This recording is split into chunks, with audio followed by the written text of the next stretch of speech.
Rural Heritage on RFD TV is brought to you by Rural Heritage Magazine, a bi-monthly magazine featuring articles about farming and logging with draft animal power, small-scale diversified family farming and homesteading, and other aspects of our rich rural heritage. Rural Heritage Magazine, borrowing from yesterday to do the work of today. For subscription information, please call 319-362-3027 or order online at www.ruralheritage.com. Hi, I'm Joe Mishka. Welcome to another episode of Rural Heritage TV.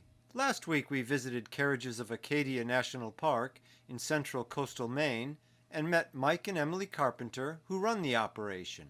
They showed us their horses and talked about running horse-drawn tours in the park. Today we're going to go on one of those tours with Mike as he tells us about the history of the 50 miles of 100-year-old carriage roads, as well as some of the other interesting facts about the park.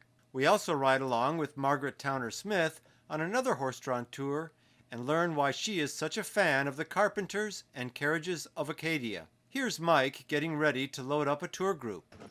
Whoa! A little introduction and a little safety briefing. I'm Mike. This gentleman climbing up here with a camera in his hand, his name is Joe. My horses are Doc and Duke. Doc is on the left, Duke is on the right. I tell you now because you'll hear me yelling at Doc a lot, and I don't want you to think that I'm having some sort of a medical emergency, okay?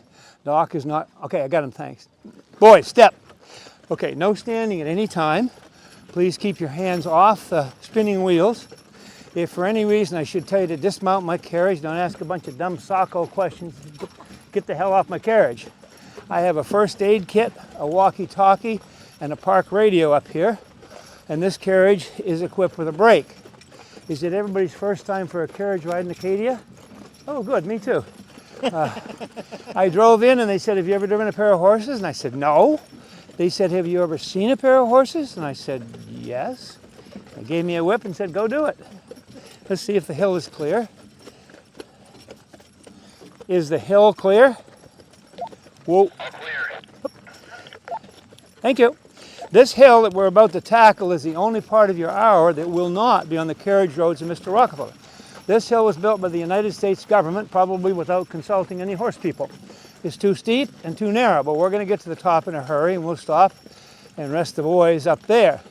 Mr. Rockefeller never would have had a hill greater than a 15% grade, and every place on his carriage roads you can pass two carriages. If you want to take your mind off my driving, and I wouldn't blame you, begin to understand how Rockefeller built his roads, look up here to my left. What looks to be a stone wall out of the woods there, it's not a stone wall. That's a cross-sectional view of a carriage road. I'll tell you more in a minute. Hold on. Up. Good boys. Now, don't canter. Good boys. Up, Doc. Up, Doc. Good boys. Up. Doc, get up. This is the hardest part of the whole hour for the horses. There's nothing on the rest of this hour, anything close to this. I'll tell you in a few minutes how much they work every day. I don't want you to think that they're overworked. They're clearly not. I forgot to mention, both of these horses are in their 20s. They have been working here every day I've been here for 15 years. This team of horses has been here. They're an incredible pair of animals. Good boy, well, at least Duke is. Doc, you have to have a horse hold up the other end of the neck yoke, so. Come on, Doc. But he's got the pretty tail, too. Good boys. We're going to pull on the bridge here and let Duke catch his breath and Doc catch up. You might have heard of the world-famous Rockefeller bridges. Well, this isn't one of them either. This is also built by the federal government to tie the parcels together. The Park Loop Road, the infamous one-way, is what's going underneath us. Whoop! You'll see as we go along, these horses have been working here for so long, they know when to stop and they know when to start. So if I dally and talk too long, they'll start off on the road. We're going to turn right here in just a minute and go along, and as we go, I'm going to talk about the carriage roads of Rockefeller and the legacy of the Rockefeller family, and we'll talk about the park, and we'll probably talk some about the horses. Your only job, see what I tell you, is to sit back, relax, and enjoy yourselves, okay? You can ask questions if you like. I'll do my very best. The only thing I promise people is at the end of the hour, you'll know that I enjoy what I do. You people from Maine will appreciate what I'm about to tell you, even though it's a cool, windy day. If any of you see a mosquito in the next hour, let me know. This is one of the most incredibly bug-free places you'll ever be out in the woods. And I believe it has something to do with the way that Mr. Rockefeller built his carriage roads. And I'll explain more about that later. Good boys. Beautiful, huh? Yeah, it's gorgeous. This carriage road system that we're riding on was designed, built, and paid for by John D. Rockefeller Jr., a very wealthy businessman living in New York at that time.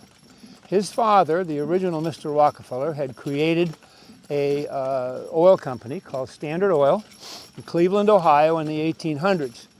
By the time that Junior, that's what they called him, gets here to build this road system in 1914, he was the head of what was left.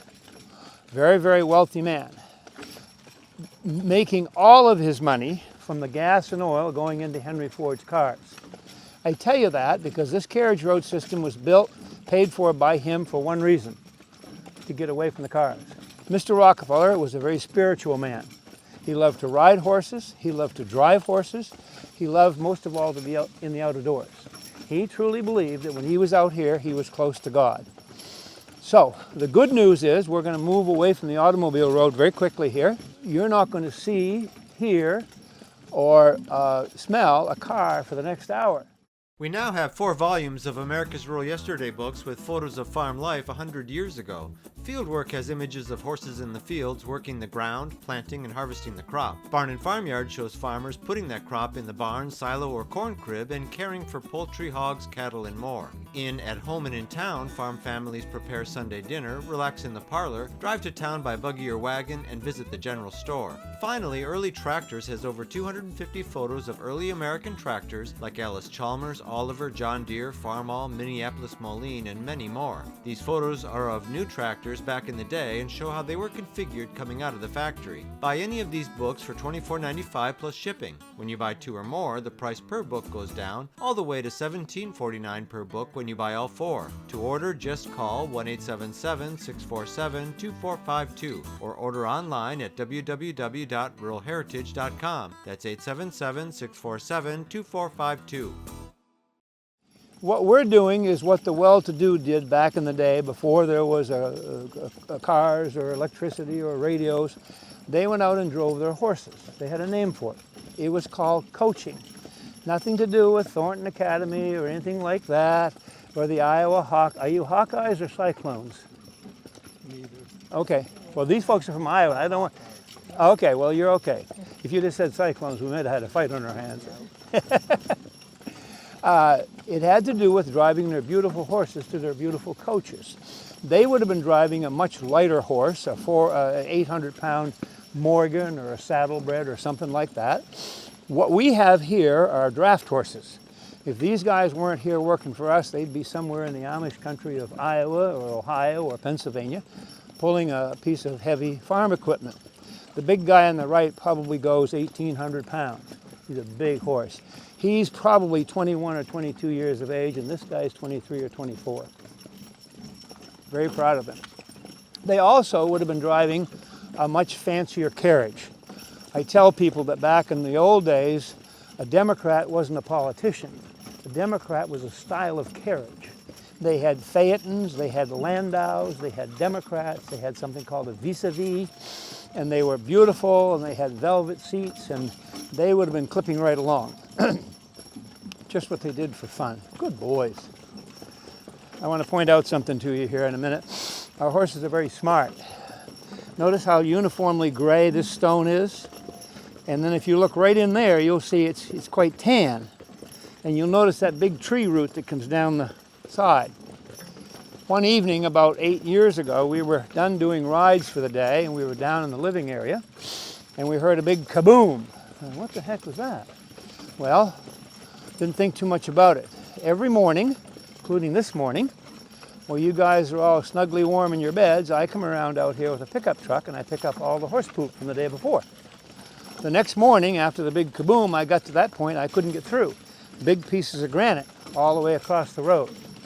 That tree root, probably the size of my finger, 300 years ago, it caught a crack in the granite and started to grow.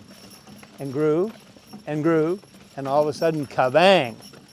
No problem, we called over to the park maintenance people and they sent over some heavy equipment. Within a couple of hours, they gave us the all clear.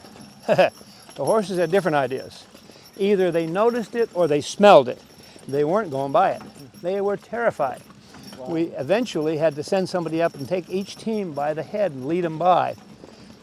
Doc is the oldest horse we have here. That was 7 or 8 years ago. He still thinks it's going to jump out and get him. We're not totally sure whether horses can get dementia or not, but when he goes, we're probably going to donate his brain to somewhere. See, Doc's a little on the squirrely side. Good boy. But no, they get very used to their environment out here. If you make any significant changes, and as I said, these guys have been working out here for 15 years. So back to the well-to-do people in the 1800s. On a nice day like today, they would gather somewhere on the green. The ladies would bring a picnic lunch, and maybe have a quilting bee. And the men would do, you know, what men have always done. Gossip, talk politics, and smoke cigars, and maybe have a drink of scotch, you know. And then they would have their lunch and they would hook their horses and go home. Most historians tell us that this island that we're on was discovered by the well-to-do of the United States along about 1848. That was the year that a famous New York City artist came here. His name was Thomas Cole. And he spent the summer with his students drawing and painting. And when they took their artwork back and put it on display, people in the city saw just how beautiful it was up here, how the mountains ran right down to the ocean, and how clear and clean everything looked. After 1848, you had quite an influx of folks. If you lived in the cities of the United States back in those days, they're pretty miserable places to spend the summer. We hadn't discovered electricity yet, so there were no fans and no air conditioners. Everything was built close together. It was hot and sticky. Out in the street, you had hundreds of these guys toing and froing, and you know what they do, right?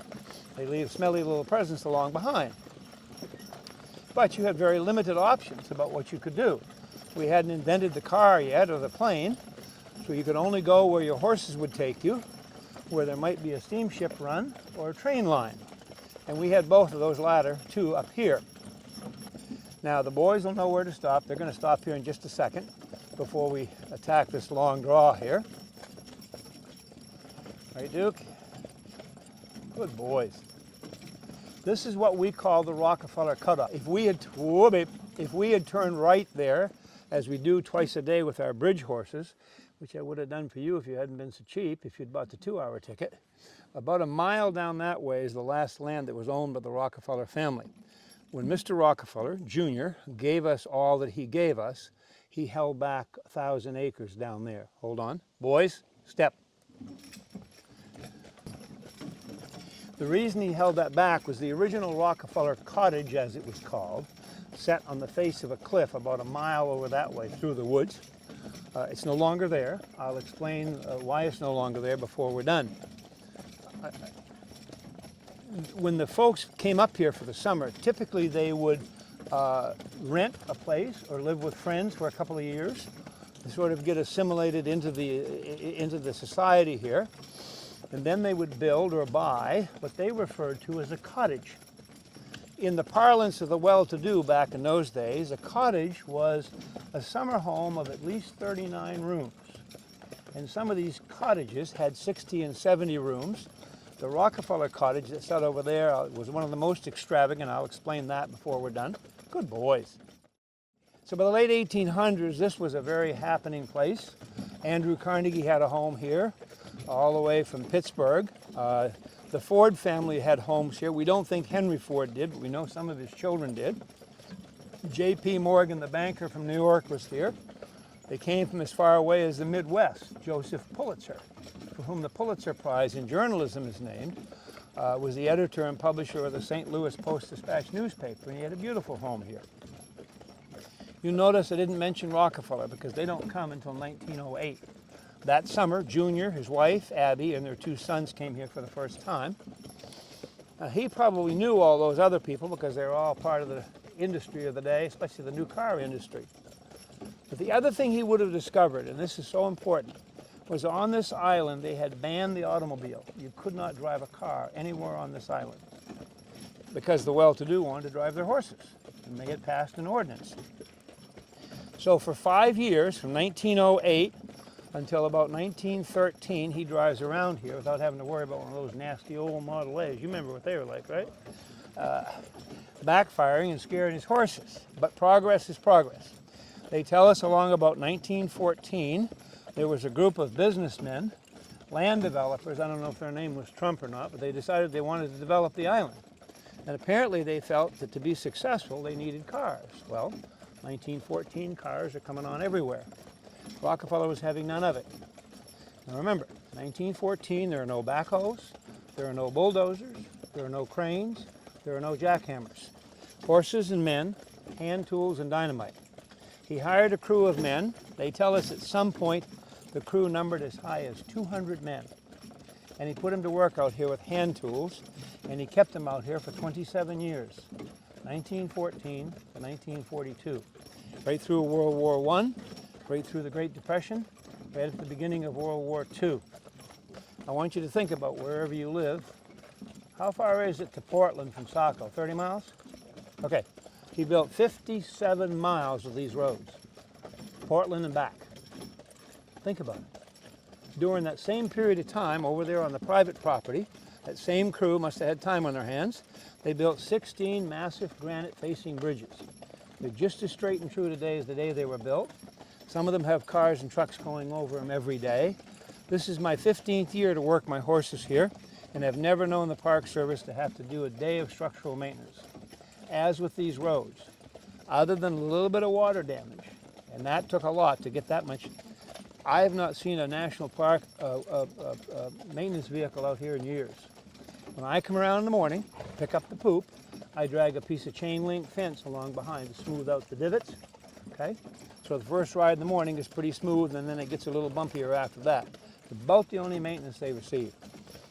He used them with his friends and other people with horses for about 20 years, and he gave the whole thing to us. The only string attached that I'm aware of was there could not be any motorized vehicles out here for 20 years. And even though that's run out, other than maintenance and emergency vehicles, even though that's run out many years ago, the Park Service still lives up to it. Hi, I'm Joe Mishka of Rural Heritage Magazine. I'm on location of one of the many events we cover that celebrates our rural heritage. If you enjoy our show, check out our magazine, where you'll learn more about the people that blend the past with what works today. You can save almost 20% off the newsstand price by subscribing at ruralheritage.com or chat with us at 877-647-2452. That's toll-free, 877-647-2452.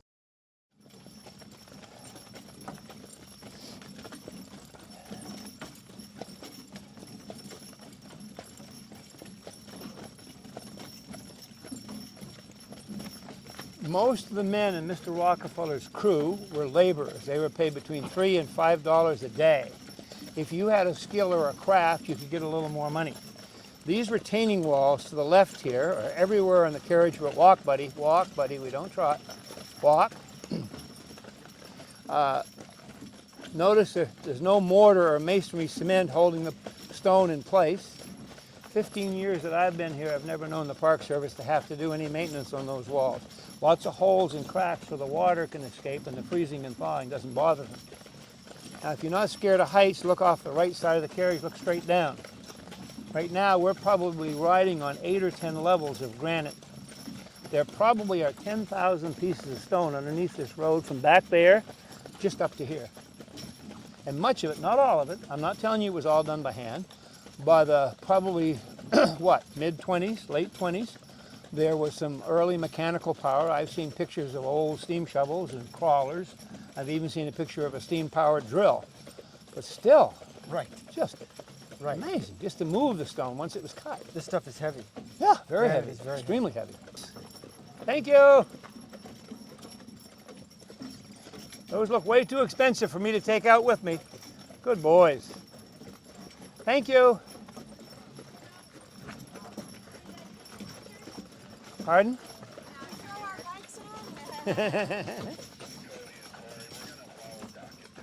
Now that's about a 3-mile stretch. Here you go over here, Joe. All right, so this is the 2-hour bridge tour coming back. They can't turn and go down the hill, so they're going to cross that bridge, do a 180 and come back. Okay, sure. You'll be on that this afternoon. Great. Good boys. Yeah, you'll like that. The bridges are amazing. Yeah, that's what I keep hearing. Back, boys. Back, boys. Now going down the hill, I'm going to put the brake on real hard to keep the weight of the carriage off the horses. Good boys. You remember the Flintstones? That pair of bay horses right there, that's Fred and Wilma. Good boys. Now, that's what you've been riding on for the last hour. Remember, those stones go all the way through. Hello!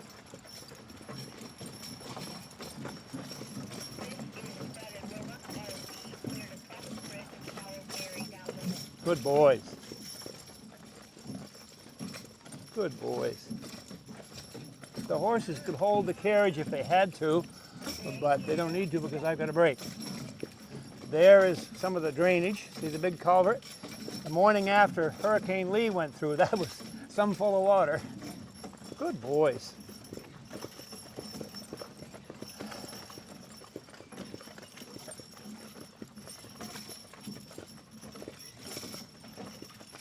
And I mentioned how uniform in color all that stone was, so chances are that was all cut from right up there. There were 13 quarries, as I told you, so that's where your colored granite would come from. Look right there, you see a big piece of red granite against the tree? Yeah. Doesn't fit. This is my guess. That was cut someplace else to go underneath the road, and it got away from them. Rolled down the hill, and there it sits. Good boys. I came up here 2 years ago for what I called my draft horse practicum, is sort of how I looked at it. I came up here for 3 months for the bulk of the season to really immerse myself in learning how to drive draft horses. Okay, all right. Yeah. And you came with, like a lot of people who work here, you came with saddle horse experience. Is that right? And a Talk little to bit of draft horse experience, but I was super new at it and just really wanted a more immersive experience with mentorship and teamwork to deepen my skill level. So you came with actually an agenda in mind. I did. As opposed to some people who are kind of just looking for work, maybe. Yeah. And so did it fill that purpose? It definitely did. I came up here with my own spotted draft horse who was new to me that year, and it was really incredible to be able to work with all these teams and different knowledgeable people. And Mike and Emily really pushed me out of my comfort zone over and over again. So that was super helpful. And so lots of mileage under my belt that summer that I then could apply to getting to know my own beautiful horse up here on these incredible carriage roads. Driving a variety of teams, super beneficial. They're all so different. Learning contact and using the brakes and how different horses respond to more or less contact and finding that happy medium. A lot of the teams are really well matched and you don't have to work as hard to keep them synced up, and other ones you really do have to kind of drive two individuals and really practice refining your skills in that way. They know their stops, they anticipate their stops. Sometimes we have to drive them into their stops before they stop on their own, a little prematurely. We joke that they could give the tour if they could speak. We would be out of job. Just they really do know their routes so well from all the repetition.